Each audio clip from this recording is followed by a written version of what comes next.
السلام علیکم ناظرین، آئیے دجال کی ہلاکت پر ایک شبہ اور اس کا جواب۔ حضرت عیسیٰ علیہ السلام دجال کو کس قتل کریں گے، مفصل واقعہ سماعت فرمائے۔ چینل پہ نئے ہیں تو چینل کو ضرور سبسکرائب کریں، شیئر کریں، کمنٹ کریں۔ ناظرین، حضرت عیسیٰ علیہ السلام جب آسمان دنیا سے نزول و اجلال فرمائیں گے تو اس کا سب سے بڑا مقصد دجال کو اس کے عبرت ناک اور منطقی انجام سے دوچار کرنا ہوگا، اور دوسرا بڑا مقصد اعلیٰ کلمت اللہ اور دین اسلام کی ترویج و اشاعت میں ہوگی، جس کے لیے وہ کفار کو دعوت اسلام پیش کریں گے اور بصورت انکار ان سے جہاد کریں گے۔ یہی وجہ ہے کہ حضرت عیسیٰ علیہ السلام یہودیوں کو چن چن کر قتل کروا دیں گے۔ احادیث کے مطابق نزول کے وقت حضرت عیسیٰ علیہ السلام کو ایسی طاقت دی جائے گی جس کافر پر آپ کے سانس کی ہوا پہنچے گی وہ وہیں مر جائے گا۔ بہت سے کافر یہودی دم عیسوی کی وجہ سے ہی ہلاک ہو جائیں گے۔ بقیہ میں بھگدڑ مچ جائے گی، کوئی دیوار کے پیچھے پناہ ڈھونڈے گا، کوئی درخت جائے پناہ بنائے گا، لیکن اس دن انہیں کہیں پناہ نہ مل سکے گا، اور دم عیسوی سے بچ کر بھاگنے والے مسلمانوں کی تیغ خار اشغاف کا شکار ہونے لگیں گے۔ شج و حجب اس سلسلے میں ان کی نشاندہی کر کے مسلمانوں کے ساتھ تعاون کریں گے،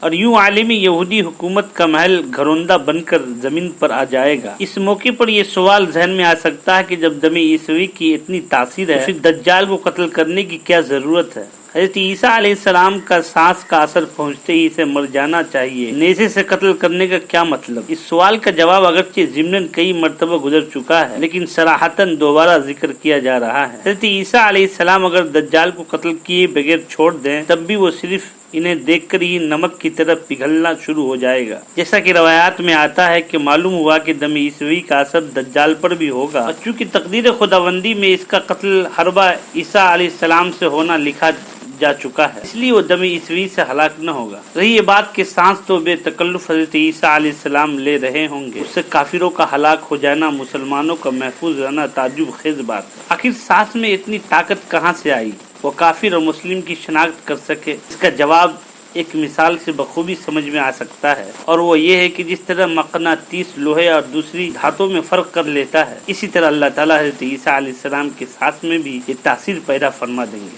کیا موجودہ حالات کو خروج دجال کا پیش منظر قرار دیا جا سکتا ہے؟ یہ سوال اپنی جگہ انتہائی اہمیت کے حامل ہے کہ دنیا کی دجالی فتنہ، یہ واضح رہنا چاہیے کہ وہ دجالی فتنہ جس کا حدیثوں میں تذکرہ آتا ہے، جس سے تحفظ کا علاج سورہ کہف کی تلاوت کرنا قرار دیا گیا ہے، اسی دور میں ظہور پذیر ہوگا، جبکہ ایک طرف وہ خدائی کا دعویٰ اور اس سے پہلے رسالت کا دعویٰ کرے گا، اور اس کے ساتھ ایسی خارق عادت کا افعال بھی دکھلائے گا جو بظاہر اس کے دعوے کے معید نظر آئیں گے، اور اس وجہ سے بہت سے لوگوں کی ایمان متزلزل ہو جائے گا۔ ہمارے زمانے میں مادی ترقیات کتنی بھی ہو جائے، وہ سب مادی قوانین کے تحت، ان کو دجالی فتنہ سمجھنا بالکل بے محل بلکہ خلاف واقع بات ہے۔ اس میں ایک شبہ نہیں کہ موجودہ زمانے میں جو جدید ایجادات سامنے آ رہی ہے وہ عجیب سے عجیب تر ہے، لیکن موجودہ زمانے کی ترقی یافتہ قومیں سبھی اس میں شریک ہیں، اس سلسلے میں ایک دوسرے سے مسابقت میں خوب سرگرم ہے، اور ابھی یہ بھی فیصلہ نہیں کیا جا سکتا اس میدان کا ہیرو کون ہے، اس لیے بھی ان میں سے کسی کو دجالی فتنہ قرار دینا قبل از وقت ہے، بلکہ ان کو اس کے مقدمات میں شمار کرنا بھی صحیح نہیں۔ اس کا مقدمہ دینی جہل،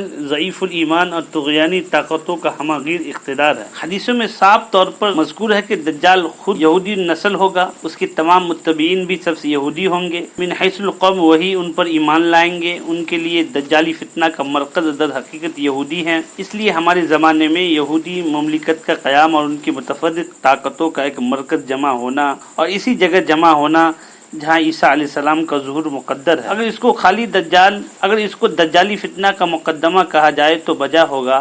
اب رہے نصارہ تو ابھی تک عیسائیت کے کم از کم دعوے دار ضرور ہیں، وہ حیوانیت کے آخر نقطہ پر پہنچ چکے ہیں، مگر ان کا زبانی دعویٰ ہے اب بھی صلیب پرستی ہی کا ہے۔ ادھر روس کو مدعی الوہیت تو نہیں، لیکن اس سے بڑھ کر خدائے برحق کا علی الاعلان منکر بھی کوئی نہیں۔ صحیح حدیثوں سے یہ بات ہے کہ حضرت عیسیٰ علیہ السلام کی تشریف آوری کے بعد عیسائی تو ان پر ایمان لے آئیں گے، جیسا کہ ان من اہل کتاب سورہ نساء کی تفسیر میں لکھا ہے۔ اب پہلے بھی ملاحظہ فرما چکے ہیں، یہودی ایک ایک کر کے قتل ہو جائیں گا، تاکہ اگر وہ کسی درخت کے آڑ میں چھپ کر پناہ لے گا تو درخت بول اٹھے گا، دیکھو میرے پیچھے یہودی ہے، اس کو بھی قتل کرو۔ اس سوانح حیات سے یہ ظاہر ہوتا ہے کہ دجالی فتنہ کا تمام تر تعلق یہودی کے ساتھ ہوگا، ہمارے زمانے کے مادی ترقیات کے ساتھ اس کا تعلق کچھ نہیں۔ نہیں ہے اور نہ ان اقوام میں سے خاص طور سے ایک قوم کے ساتھ ہے جن کے ذریعے ترقیات سامنے آ رہی ہے۔ اب رہا یہ سوال کہ پھر سورہ کہف اور اس فتنہ تحفظ کے درمیان ربط کیا ہے؟ اس کی تلاوت کو اس سے تحفظ کا سبب قرار دیا گیا ہے۔ اولاً اصولاً یہ سمجھ لیجئے خوارق جس طرح